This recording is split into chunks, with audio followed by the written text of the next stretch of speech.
Nej, men speciellt direkt efter säsongen så var det ju att få tummen helt återställd och kört rehab med den efter att gips gick av och förstörde lite av tilltänkta sommarträningen, men nu är den helt återställd och sen har det varit en lugn sommar men med mycket träning och mycket tid med familj och kompisar. Hur ser det träningsupplägget ut för dig? Vart har du kört och vem kör du med? Det är liknande från förra sommaren. Jag kör med Växjös Lakers fystränare Robert Lygbeck, samma som jag körde med förra sommaren. Tyckte det blev väldigt bra inför förra säsongen och då vill jag fortsätta med han inför denna säsong också. Hur lång tid tog det, sa du, innan tummen kändes riktigt bra? Hur lång tid hade du gips och vad hände där efter yran efter VM? Ja, precis. Sammanlagt när jag hade gips så var det lite mer än 5 veckor. Och sen så skulle rehaben ta 3 veckor innan jag kunde fysträna helt utan att det gjorde ont. Och sen att det skulle ta upp till 8 veckor innan det var helt återställd. Om vi backar tillbaka och snackar lite mer om VM då, även om det blev ett trist slut på ett sätt så blev det ett bra slut också på ett annat sätt med ett guld där. Du var tillbaka då också. Hur var det? Det var sjukt häftigt. Och dels att alltid roligt att representera Sverige och sen var det första gången för mig att jag fick representera Tre Kronor och A-laget. Och sen att spela inför fansen som var helt otroliga hela turneringen. Och som sagt, det blev tråkigt för mig att jag skadade mig, men att få spela matcher och sen vinna guld, det är fantastiskt. Grymt kul har det varit. Alltså, om man går in på Elite Prospects och tittar på den här listan av... Du vet vilken lista jag menar kanske?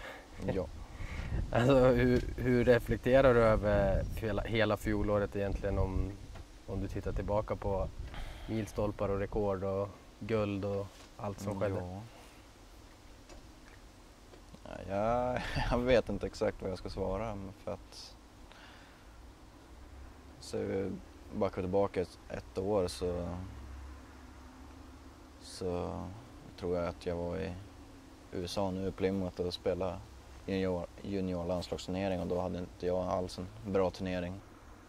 Sen första matchen i SHL var väldigt nervösa för mig och sen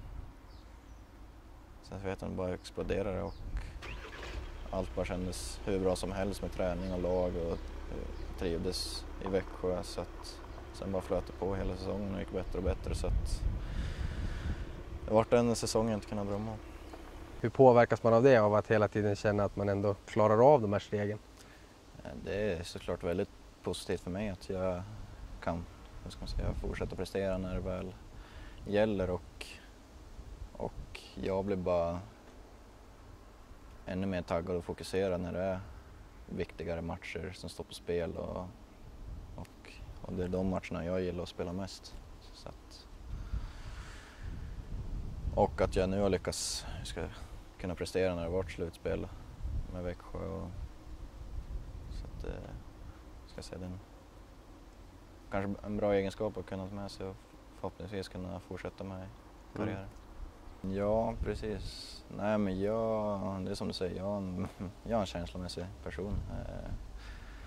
Sen såklart vill jag väl inte stå och bli rörd i tv, men bara där när efter matchen mot Malmö vi vann och Tim fick reda på att Timrå gick upp, så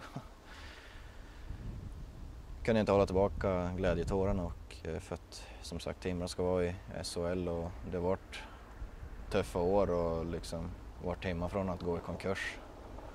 Så att det var overkligt. Det är lätt att prata om mycket som har varit kring dig förstås, men den stora utmaningen nu och det som är närmast är förstås att åka över och försöka slå dig in i NHL. Hur ser du på att det är dags för det snart? Dels så känns det overkligt att jag signar NHL-kontrakt, att jag ska försöka slå mig in i NHL redan nästa säsong. Och som sagt att det har gått så snabbt från att jag gjort det bra i Allsvenskan och sen gjort det väldigt bra i SHL och sen förhoppningsvis spela i NHL nästa år. Så att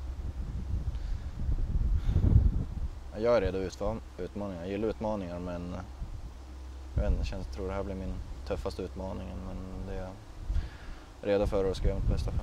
Vi ser på Vancouver som klubb och stad och läget de befinner sig i och allt som väntar. Staden är fantastisk. Jag har varit där i inte så mycket, bara 2 veckor sammanlagt, men av det lilla jag har sett så är det en fantastisk stad. Sen laget har väl gått lite tuffare nu på slutet. Så att ja, jag vet inte vad jag ska säga om det, men som sagt, både klubb och som spelare så vill man att det ska vända så snabbt som möjligt. Och om jag får en plats i laget så hoppas jag kommer vara en stor del att kunna vända den, vad ska man säga, negativa trenden eller vad man ska säga. Unik situation också förstås att det kan ske med Jonathan då. Ja, absolut. Som sagt att vi har blivit draftad eller han blev ju tradad till Vancouver och jag blev draftad och att vi ibland så ska vi till och med fatta och spela i Vancouver ändå, du och jag, i flera år framöver, så att det är, jag säger många gånger, overkligt, men det är, nej, jag vet inte vad jag ska säga, men jag bara hoppas att det ska bli, för att vi dels är bra kompis, men dels att vi trivs så bra med varandra på isen också.